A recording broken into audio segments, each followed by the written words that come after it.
to level set a little bit, anytime you start talking data, the resounding theme should, your mind should automatically gravitate towards a CRM where you're collecting that data. When you boil it down, the main focus of all CRMs is capturing and then organizing that data. So if you've been in attendance to any of these prior, I come from Salesforce.com, the world's largest CRM. Heck, they kind of invented the space. And I'm approaching my 3-year anniversary with Map My Customers. I've done a lot of ride-alongs, and so almost 3 years later, I can confidently state that the big bopper CRMs, Salesforce, SAP, Dynamics, Oracle, even HubSpot, which is very easy to use, they were never designed for outside sales reps. So yes, they can obviously collect data, but as everybody probably would agree with on this call, I endearingly say that outside sales reps are very fickle, because if something is not incredibly valuable for them to use and is not actionable because it's easy to use, bad things happen, which means you don't get data in the first place. So that is an intro. I will also say that I've run into so many outside sales leaders over the last 3 years where, because reps have not adopted the Salesforces of the world, they automatically think that even attempting to capture data is a bad thing. Nobody ever argues that data is important. They argue that it is difficult for the rep to actually leverage and get data into the platform. So with that as the kind of the foundation or cornerstone of the conversation today, we're going to go through, I think it's 4 or 5 different ideas or examples of ways to leverage KPIs that will actually benefit your sales reps while making it easy for your sales reps to leverage and then also benefit or see the value from as well. So, Mary, would you tweak anything of my intro there? Or was that? No, that was great. I think the only thing I would ask you, JT, like in your experience, you've been on a ton of ride-alongs. You talk with outside sales reps and leaders every day.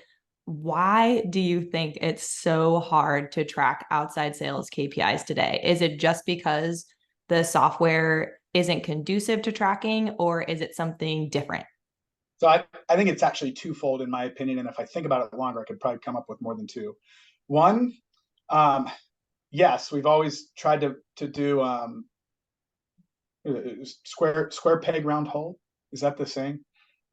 You're trying to put a platform that was designed for our go-to-market strategy, where the go-to-market strategy of Map My Customers, we get to meet with outside sales leaders through Zoom, right? And then we'll do a ride along, but we can still type notes into our heart's content after those meetings.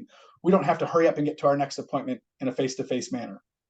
So a HubSpot or a Salesforce is fantastic for a company like Map My Customers. We're not an outside sales driven organization. We serve outside sales teams.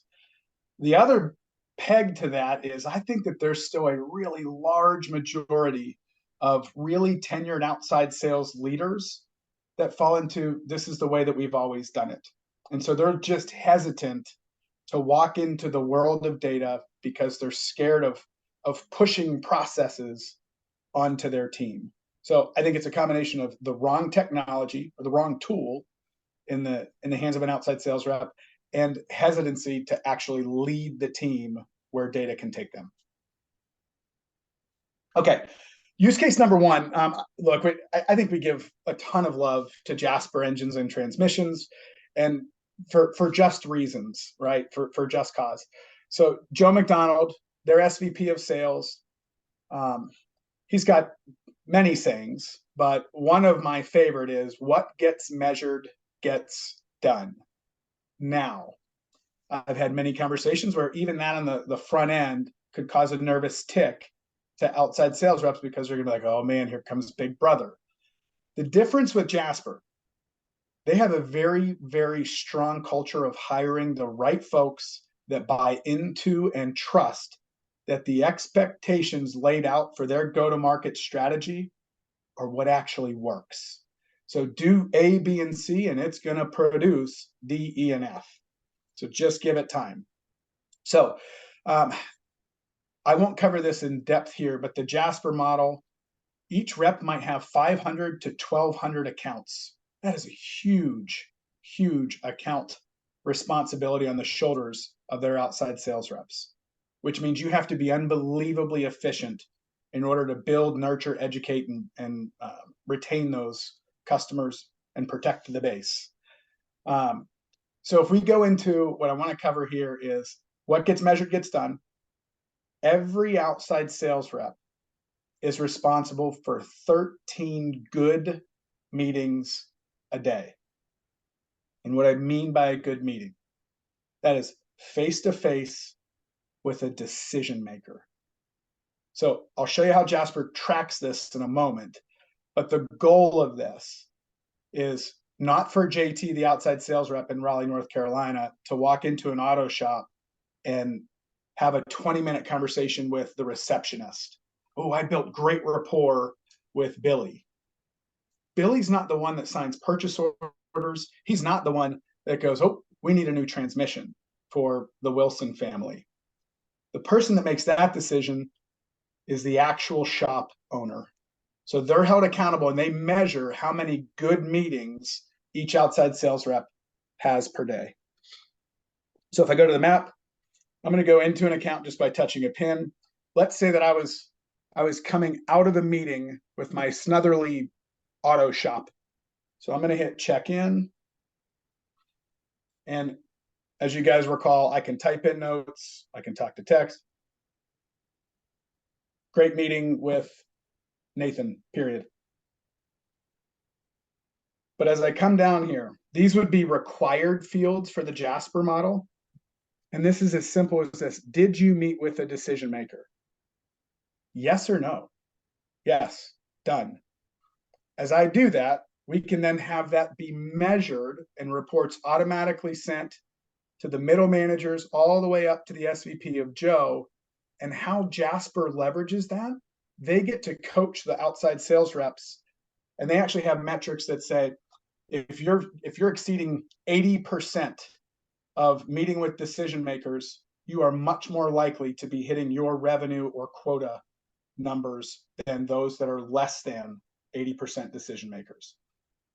The coaching for a rep that can't get by the gatekeeper is, how do you quickly establish rapport, have some sort of value prop to get Billy, the receptionist, to introduce you to Eddie, the shop owner. So by tracking those types of things, Jasper can do specific coaching. Now, if you don't make that easy for a rep to log, you're not going to get that data. So whether you determine to track decision maker interactions or not, anything that we cover today, you got to figure out a way where it's unbelievably easy for the rep to log it and document it, or you're not going to have the data in the first place. Mary, should I add anything on the Jasper use case? No, that was awesome. I was just going to summarize it with, this is a use case where we're saying activities. Activities is the metric.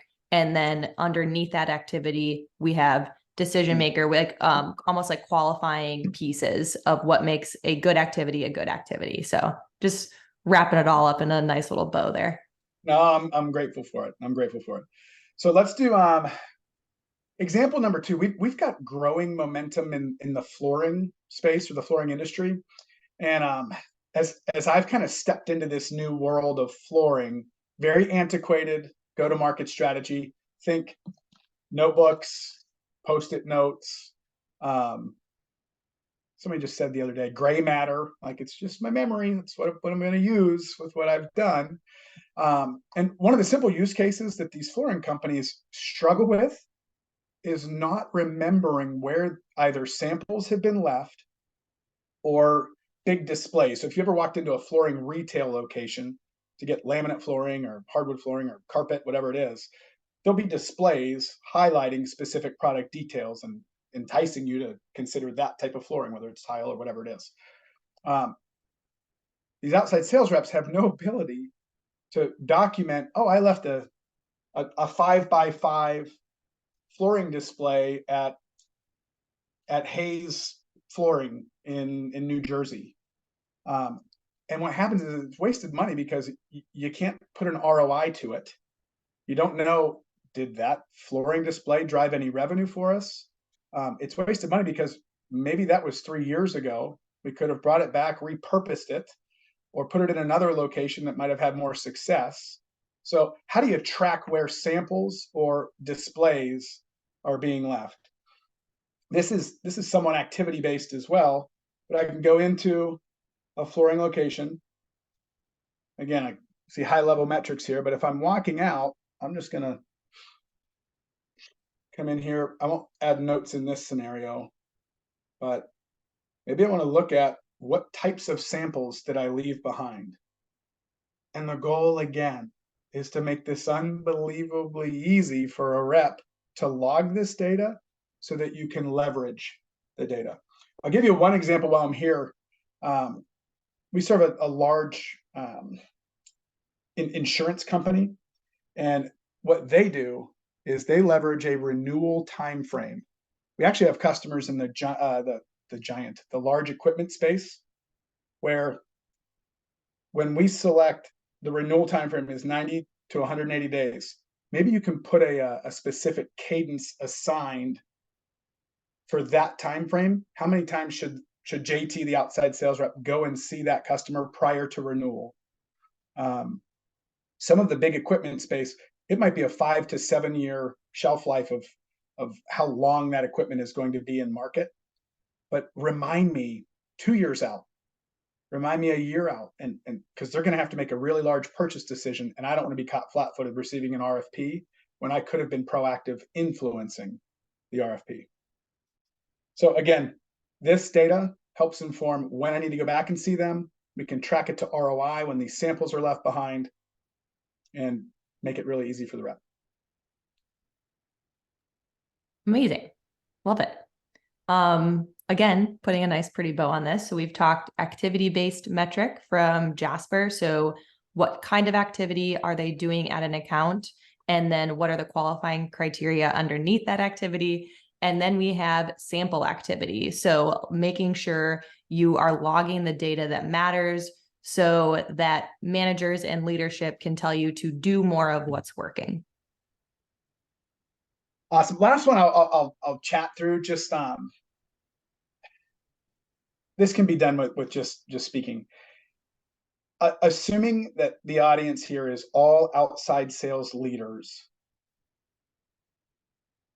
one of your key responsibilities is protecting your reps from spending time at the wrong accounts. So that could be a KPI that you track. And what I mean by this, a great example, I did a ride along about a month ago with a financing company specific to auto dealerships. Their go-to-market strategy, they were tracking KPIs. There were 79 assigned accounts for this rep. That rep was responsible for seeing each one of her accounts one time a month. So that was her activity metric. You have to be in person one time a month. That's great. So it's on average 4 to 5 stops a day. Now, the downside of that, she had been faithfully checking the activity box to see these specific customers in person for 2 straight years. It was the second stop that we made.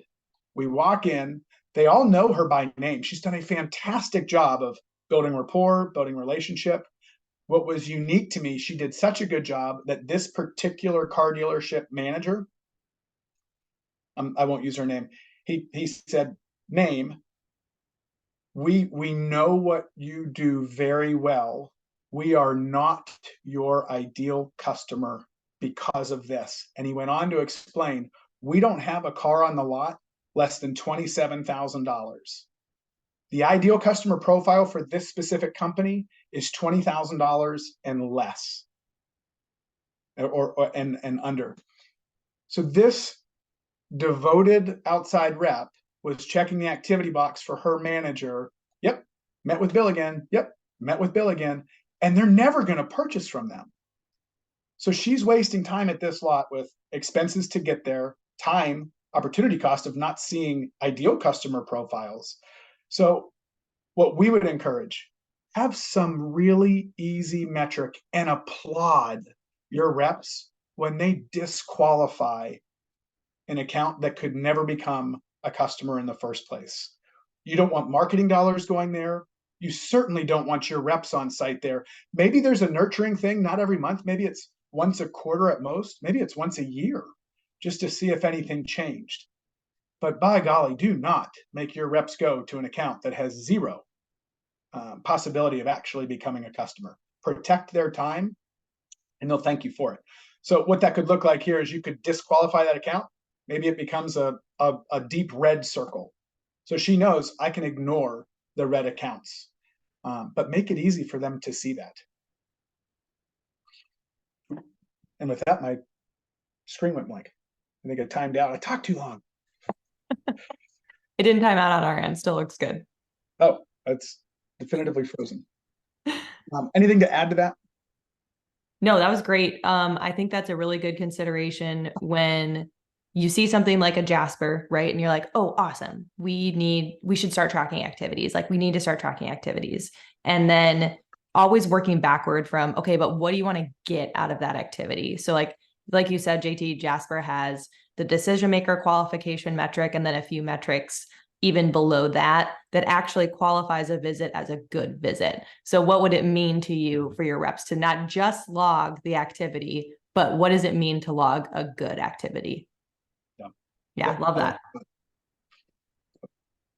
And before Kim, you step in, just really quickly, I think a major opportunity that is a resounding theme where most sales leaders get excited about the conversations that we bring to the table.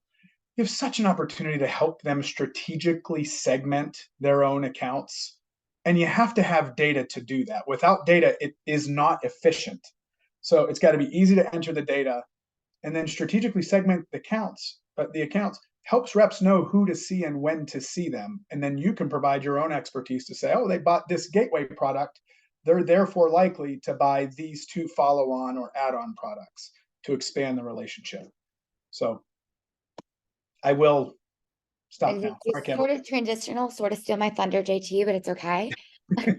One of the classic KPIs that we do see from a customer success side, sales is kind of the end result of the KPIs you're doing, but ways you can get creative that we see people use the sales is, like JT said, that kind of land and expand mindset, or, utilizing if you purchase product A, but haven't purchased product B, or vice versa, you've purchased product B, but have not purchased product A, you're likely a good candidate for one of the other products. So we have reps and teams that will take that information and bucket out and identify, using sales numbers, who has purchased product A, but not product B. And they'll put them in a group, they'll flag them, and they'll be able to know, okay, well, Justin, this rep, he has 15 or 100 opportunities where he has sold product A, and is he trying to sell them product B? So using your groups, using your segmentations to A, identify those opportunities, and B, ensure that your reps are actually making touch points to those. So creating these groups lets you say, okay, this is an opportunity A bucket. Has Justin gone to these? Has he logged activities to these, using some of those other KPIs, but really identifying, if Justin has 100 open opportunities, is he just soaring and selling product A, or is he kind of just ignoring product B? So kind of using those land and expand options, but also as a KPI or as a metric to help report and understand as a manager, how can I coach my rep to better target their low-hanging fruit and make sure it's not, really easy opportunities that they're kind of missing.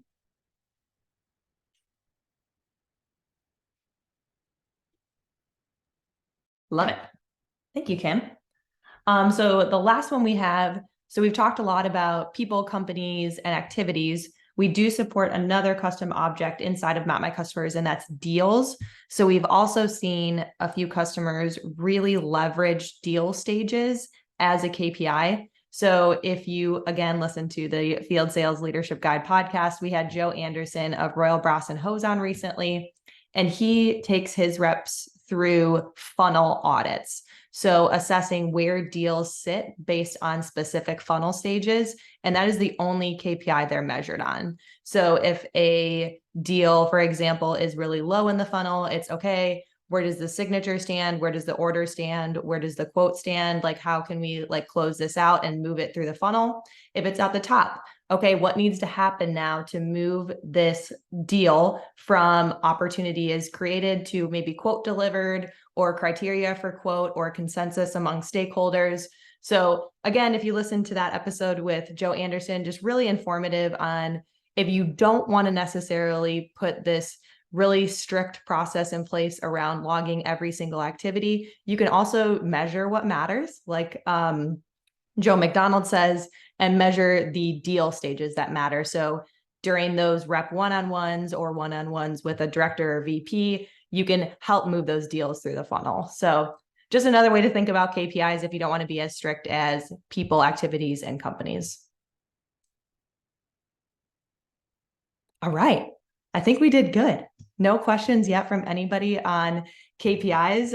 If anybody has any ideas or thoughts on the KPIs we discussed and how you might be able to track those in Map My Customers or another CRM, please shoot us a message or send it in the chat now. But before that, I want to throw it over to Justin on how we can actually track the overarching KPIs if you have multiple KPIs inside of Map My Customers today.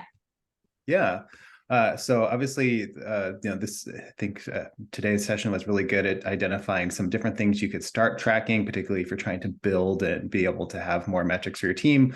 Once you have those metrics established, we would love the Map My Customers customer success team to talk with you more about what those are.